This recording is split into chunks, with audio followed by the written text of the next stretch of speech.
Hello बच्चों, let's read the question. The question says, state law of equipartition of energy and hence calculate molar specific heats of mono, di and triatomic gases at constant volume and constant pressure. तो हम लोगों को law of equipartition of energy क्या है वो लिखना है। उसके बाद सीपी एंड सीवी लिखना है, मोनो, डाई और ट्राइएटॉमिक गैस का उसका वैल्यू लिखना है। तो इस क्वेश्चन को करने से पहले हम लोग जानेंगे एक की कॉन्सेप्ट के बारे में। उसके बारे में जानेंगे, हमें पता होना चाहिए कि जो की कॉन्सेप्ट मेन कॉन्सेप्ट है वो हम यूज करेंगे, C P minus C V is equal to R. ये हम लोग पहला कॉन्सेप्ट यूज करेंगे। दूसरा कॉन्सेप्ट ये यूज करेंगे हम लोग कि जो सी वी है वो कितना होता है, D U by D T. यहाँ पर टी क्या है, टी इज द टेम्परेचर और यू क्या है, U is the internal energy. U क्या है, यू है इंटरनल एनर्जी। जो आर की वैल्यू है वो कितना है, R is equal to 1.985 calorie per mole, calorie per मोल पर केल्विन। ये वैल्यू भी हम लोग यूज करेंगे। तो इस क्वेश्चन को जब हम करेंगे वो तीन कॉन्सेप्ट यूज करके हम लोग यहाँ पर करेंगे। क्वेश्चन में ये कह रहा है कि law of equipartition of energy क्या होती है। तो लिखेंगे हम लोग law of equipartition of energy. Law of equipartition of energy. तो हमें पता है there are almost modes of energy, three modes of energy. वो सब क्या क्या है, एक है रोटेशनल, दूसरा है translational,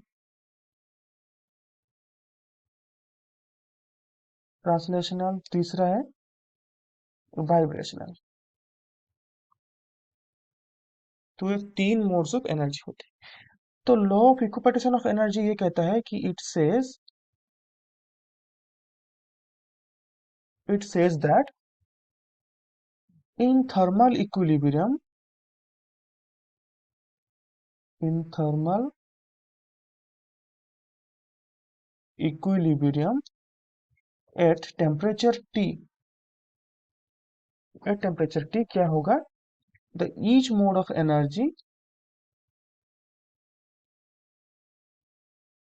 each mode of energy जो कि ये तीन है, rotational, translational, vibrational, contributes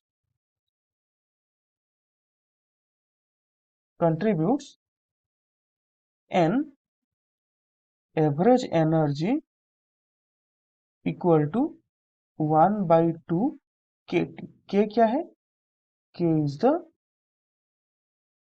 बोल्ट्जमैन्स constant. तो ये होती है उसका statement. It says that in thermal equilibrium at temperature T each mode of energy contributes an average energy of 1/2 kT। के क्या है, बोल्ट्जमैन कांस्टेंट, टी तो है आपका टेम्परेचर। ये होती है उसका जो law of equipartition of energy है, इसका डेफिनेशन। क्वेश्चन में ये कह रहा है कि हमें सीपी सीवी निकालना है mono atomic, diatomic, triatomic gases के। ठीक है। तो जैसे हमें पता चल रहा है कि एवरेज एनर्जी क्या होती है, एवरेज एनर्जी होती है 1/2 के टी। एवरेज एनर्जी पर डिग्री ऑफ फ्रीडम कितना होती है, 1/2 के टी। ठीक है, 1/2 के टी। तो अगर हम बात करते हैं एक mono atomic, mono atomic gas के लिए, तो इसके डिग्री ऑफ फ्रीडम कितने होते हैं, इसके इज इक्वल टू 3। तो एवरेज एनर्जी पर मॉलिक्यूल पर कितना होता है, तो एवरेज एनर्जी कितना हो जाएगा, 3/2 kT। तो U कितना हो जाएगा, U हो जाएगा कितना, 3/2 kT इंटू Na, क्योंकि Na नंबर्स ऑफ मॉलिक्यूल है, तो ये कितना हो जाएगा 3/2 RT। Cv कितना हो जाएगा, Cv is equal to du/dt, तो कितना हो जाएगा d/dt ऑफ 3/2 RT, तो कितना हो जाएगा ये 3/2। तो इसको अगर हम वैल्यू करेंगे 3/2 मल्टीप्लाइड बाई 1.985, तो ये कितना हो जाएगा, ये हो जाएगा 2.98 कैलोरी पर मोल पर केल्विन। ये हो जाएगा Cv कितना, Cv इज इक्वल टू कितना हो जाएगा 2.98 कैलोरी पर मोल पर केल्विन। अगर Cp निकालना है तो हमें पता है क्या है, हमें पता है Cp minus Cv is equal to R। तो Cp क्या हो जाएगा, Cv प्लस R। Cp क्या हो जाएगा, Cv प्लस R। तो Cv का वैल्यू कितना है, क्वेश्चन में हमें दे रखा है, कितना दिया है क्वेश्चन में दे रखा है, यहाँ पर निकाले 2.98 प्लस 1.95 हो जाएगा 4.96 कैलोरी पर मोल पर केल्विन। ये हो जाएगा फॉर मोनोएटॉमिक गैसेस। अगर हम बात करेंगे डायएटॉमिक गैसेस के, सिमिलरली क्या लिखेंगे, फॉर डायएटॉमिक गैसेस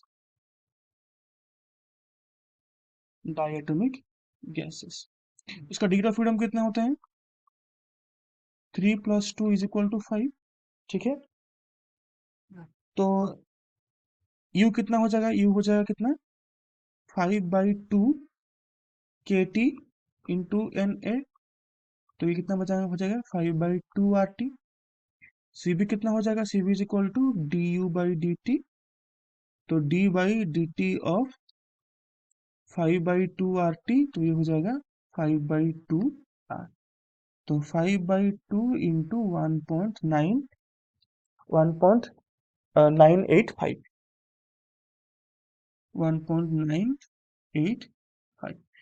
इसका वैल्यू आएगा, Cv का वैल्यू 4.96 कैलोरी पर मोल पर केल्विन। Cv ये आएगा।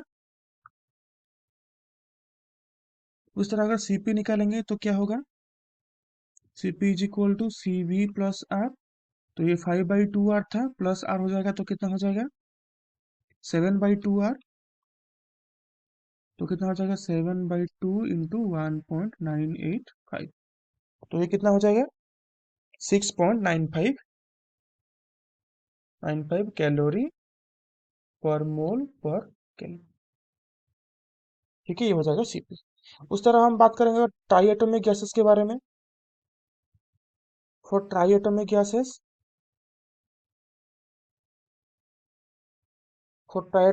कितना हो जाएगा, U कितना हो जाएगा, U कितना होगा, U होगा 7/2 RT। Cv कितना होगा 7/2 R, क्योंकि as Cv is equal to du/dt। और Cp कितना होगा 9/2 R, क्यों होगा 7/2 R plus R is equal to 9/2 R। तो Cv का वैल्यू निकालेंगे तो 7/2 इंटू 1.985, तो ये कितना होगा, Cv का वैल्यू कितना होगा 6.95। यूनिट क्या होगा, यूनिट होगा कैलोरी पर मोल पर केल्विन। ठीक है, और Cp निकाला कितना होगा 9/2 इंटू 1.985, तो इसका वैल्यू कितना हो जाएगा Cp का 8.9 कैलोरी पर मोल पर केल्विन। ये हो जाएगा 3 का आंसर। Cp कितना होगा 8.9, 6.95। ठीक है, इसमें क्या होगा 4.96, 6.95, इसमें क्या होगा मोनोएटॉमिक में 4.96 and 2.98। I hope you understood the answer All the best for your exam.